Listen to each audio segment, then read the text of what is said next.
Iran versus USA एक ऐसी लड़ाई जो दशकों से चलते हुए आ रही है। एक ऐसी लड़ाई जिसके बीच में कोई भी दूसरा देश आना नहीं चाहता। अचानक से न्यूज आती है कि फाइनली इस वॉर को रोक दिया गया। मतलब जिस वॉर के बीच में कोई भी दूसरा बड़ा देश आने से पहले 10 बार सोचता था, जिस वॉर को रुकवाने में हमारे परमात्मा तक असफल हो गए, उस वॉर को रुकवा दिया पाकिस्तान ने। और काफी सारे लोगों के मन में एक ही सवाल है, क्या डोनाल्ड ट्रंप ईरान पे हमला कर रहा है केवल और केवल अपनी एप्स्टाइन फाइल्स की हरकतों को छुपाने के लिए? कैसे उसने एप्स्टाइन आइलैंड पे छोटे छोटे बच्चों के साथ गुलू गुलू किया था? और उससे भी बड़ा सवाल, क्या नरेंद्र मोदी का नाम एप्स्टाइन फाइल में है, और अगर है तो क्यों और कहां?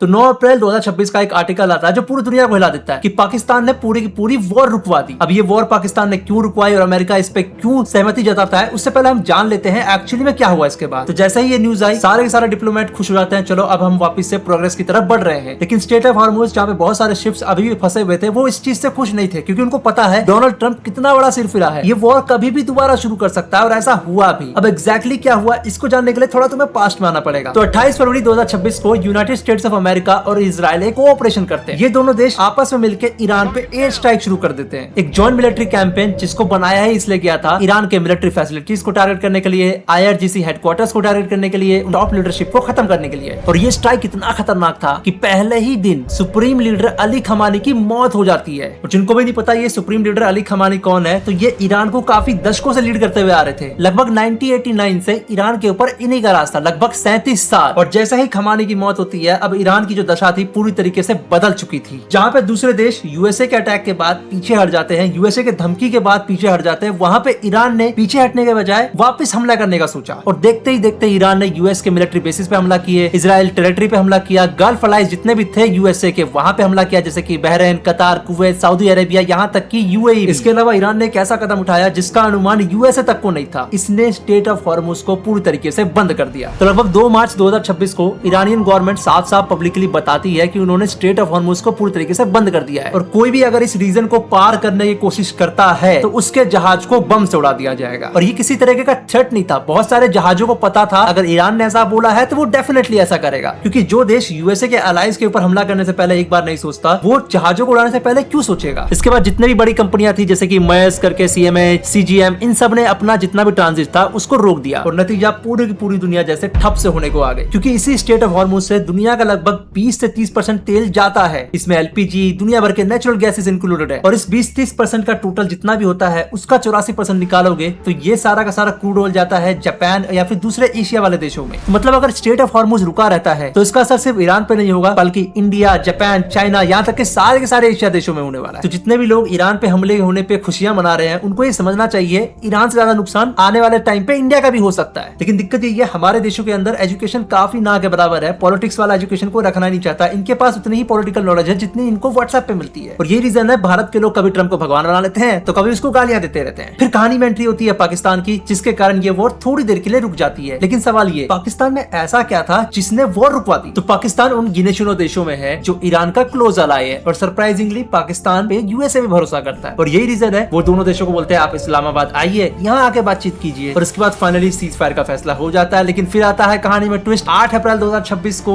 इजराइल एक ऐसा काम करता है जिससे ये सीज फायर के जितने भी वादे थे वो धरे के धरे रह जाते हैं। Israel has launched its most devastating attack on Lebanon since the country was invaded more than 5 weeks ago. Israel Lebanon के अंदर अटैक कर देता है और ऐसा स्ट्राइक करता है 800 के आसपास लोग घायल हो जाते हैं और 200 के आसपास लोग मारे जाते हैं। और जब इजराइल से पूछा जाता है भाई तूने ऐसा क्यों किया, तो इजराइल सीधा सीधा आंसर देता है कि लेबनान कभी सीज फायर का हिस्सा था ही नहीं। जिसके रिस्पॉन्स में ईरान बोलता है हिजबुल्लाह पे हमला, यानी कि ईरान पे हमला। बेसिकली हिजबुल्लाह एक संगठन है जो लेबनान के अंदर बहुत ज्यादा एक्टिव है, जो अमेरिका के लिए एक आतंकवादी संगठन है, पर ईरान का काफी खास एलाय है। अब देखो आतंकवादी की जो डेफिनेशन है अलग अलग देशों के हिसाब से अलग अलग हो सकती है। कुछ देशों के हिसाब से वो लोग आतंकवादी हैं जो आम लोगों पे हमला करते हैं, कुछ देशों के हिसाब से वो आतंकवादी है जिन्हें अमेरिका आतंकवादी मानता है। अब इतनी सारी चीजें एक साथ हो रही थी कि काफी सारे लोगों को ये लग रहा था ट्रंप ये लड़ाई जानबूझ के एग्जैजरेट कर ही इसलिए रहा है क्योंकि वो अपने एप्स्टाइन फाइल को छुपाना चाहता है। तो इस पैटर्न को देखो, तुम्हारे को सब कुछ समझ में आ जाएगा। तो जनवरी 30, 2026 को वाशिंगटन DC के अंदर तहलका मच जाता है क्योंकि एप्स्टाइन फाइल्स की बहुत बहुत सारी खबरें बहुत ही सुर्खियों में आ चुकी थी, बहुत सारे वीडियोस, इमेजेस, यहाँ तक कि बहुत सारी चीजों को लीक कर दिया था। और जैसे ही ये चीजें बाहर आई तो बहुत ही बड़े बड़े नाम बाहर आ गए, जैसे कि बिल गेट्स, बिल क्लिंटन, यहाँ तक कि डोनाल्ड ट्रंप भी। फिर उसके बाद 28 फरवरी 2026 को ईरान के ऊपर बमबारी हमला हो जाता है। फिर 2 अप्रैल को ट्रंप बोंदी को निकाल देते हैं। बोंदी बेसिकली एक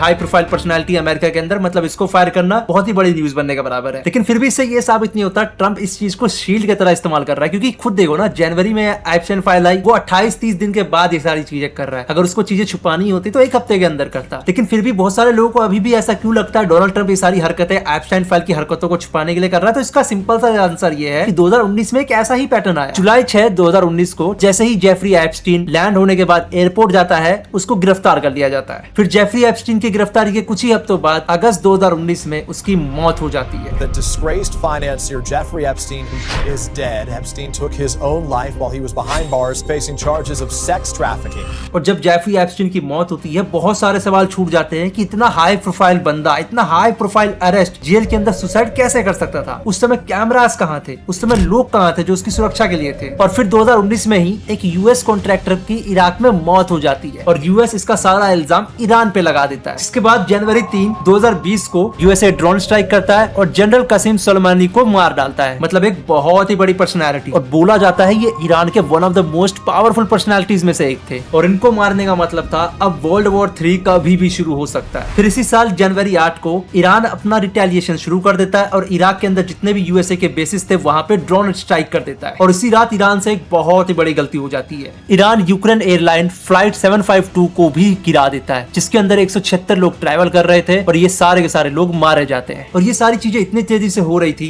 बैक टू बैक हो रही थी, कि एप्स्टाइन फाइल का नामो निशान तक मिट गया था न्यूज चैनल से। जिसके बाद लोगों ने माना कहीं ना कहीं हद तक डोनाल्ड ट्रंप ईरान का इस्तेमाल कर रहा है अपनी कांड को छुपाने के लिए। लेकिन ये ईरान एक परफेक्ट शील्ड है ही क्यों? क्योंकि ईरान यूएसए का 70 साल पुराना दुश्मन है। इनकी लड़ाई 70 साल से चलती आ रही है और ये पूरी तरीके से एक असली लड़ाई है। साथ के साथ यूएसए को पता है अगर ईरान के ऊपर हम हमला करेंगे और ईरान ने स्ट्रेट ऑफ हॉर्मुज को बंद कर दिया तो ये न्यूज इतनी बड़ी हो जाएगी जिसके सामने एप्स्टाइन फाइल ना के बराबर थे, मतलब बहुत ही छोटा पड़ जाएगा। लेकिन एक टाइम पे तो यूएसए ईरान बहुत ही अच्छे दोस्त थे। ऐसा क्या हुआ कि अचानक से ये अब एक कट्टर दुश्मन बन के रह चुके हैं? तो अगर इसको जानना है तो थोड़ा आपको पास्ट में जाना पड़ेगा, मतलब काफी दशक पीछे। तो 1953 एक बड़ा टर्निंग पॉइंट आता है ईरान की हिस्ट्री में। वहां पे डेमोक्रेसी के थ्रू एक प्राइम मिनिस्टर को चुना जाता है जिनका नाम था मोहम्मद मोसाद। और जैसे ही ये नए प्राइम मिनिस्टर पावर में आते हैं वो ईरान के ऑयल को नेशनलाइज कर देते हैं, मतलब अब देश का तेल देश के लिए। इससे पहले ईरान के जो तेल था इस पे कब्जा हो रखा था ब्रिटिश कंपनी का, और जितना ही प्रॉफिट होता था मेजर ऑफ द प्रॉफिट उनके पास ही जाता था। लेकिन ईरान के प्राइम मिनिस्टर के इस हरकत के बाद अब देश का तेल देश के पास था। फिर इसके बाद ब्रिटेन ने हेल्प मांगी CIA से कि किसी भी तरीके से इस बंदे को तो निकालो। फिर इसके बाद ऑपरेशन एजैक्स शुरू किया जाता है, जिसके तहत बहुत ज्यादा ऑपोजिशन पार्टी को ब्राइब किया जाता है, बहुत ही ज्यादा मात्रा में कंस्पिरेसी रची जाती है और फाइनली CIA जो है अपने मकसद में कामयाब होती है। जो नया प्राइम मिनिस्टर डेमोक्रेटिक तरीके से बना था उसको निकाल दिया जाता है और शाह को एंट्री मिल जाती है, उसके नई कुर्सी मिल जाती है। बेसिकली शाह यूएसए का एक पपेट बन के रह जाता है। फिर उसके बाद सब कुछ ठीक ही चल रहा था कि 1979 में फिर से एक प्रोटेस्ट होता है, एक ऐसा रेवोल्यूशन जिसमें शाह को भगा दिया जाता है। साथ के साथ एक बहुत ही बड़ा कदम उठाया जाता है, यूएसए एम्बेसी के अंदर लोगों को हॉस्टेज बना लिया जाता है। तो 52 लोगों को यूएस एम्बेसी के अंदर हॉस्टेज बनाया जाता है लगभग 444 दिन के लिए। फिर उसके बाद 1980 में इराक और ईरान की लड़ाई हो जाती है और यहाँ पे इराक का साथ कौन दे रहा था? यूएसए। फिर उसके बाद ये रिलेशन खराब चल ही रहे थे कि 2015 में ओबामा क्या करते हैं, ईरान के साथ दोस्ती का हाथ बढ़ाते हैं और ओबामा नेगोशिएट करते हैं और फाइनली ईरान को न्यूक्लियर डील के लिए राजी हो जाते हैं। फिर उसके बाद मई 2018 में ट्रंप कहता है कि ये जो ओबामा ने डील बनाई है ये पूरी तरीके से खराब डील है, ये पूरे दुनिया के लिए खतरा है, और वो इस डील को मना करने को बोलते हैं और ईरान को बोलते हैं अब आप किसी भी तरीके का न्यूक्लियर पावर तो नहीं बना सकते। फिर उसके बाद 2019 से लड़ाई वापस से शुरू हो जाती है और चलते चलते अब आ जाता है वक्त 2026 और ये लड़ाई अभी भी चली रही है और चलते जाएगी। आप बेशक यूएसए की कितनी भी तरफदारी करो पर सच्चाई तो यही है आज के टाइम पे दुनिया में जितने भी प्रॉब्लम्स है, जितने भी वर्ल्ड वॉर वाली सिचुएशन बन रही है उसमें कहीं ना कहीं हद तक यूएसए का अच्छा खासा रोल तो है। और रही बात नरेंद्र मोदी का नाम एप्स्टाइन फाइल में क्यों है, तो इसका सीधा सीधा आंसर है जेफरी एप्स्टाइन ने कोई तो एक ईमेल करा हुआ था 2017 या 18 के आसपास में, मेरे को ठीक से डेट याद नहीं, तो उस ईमेल के अंदर उसने मोदी जी का जिक्र करा हुआ था, बस इतना सा नाम है मोदी जी का। मोदी जी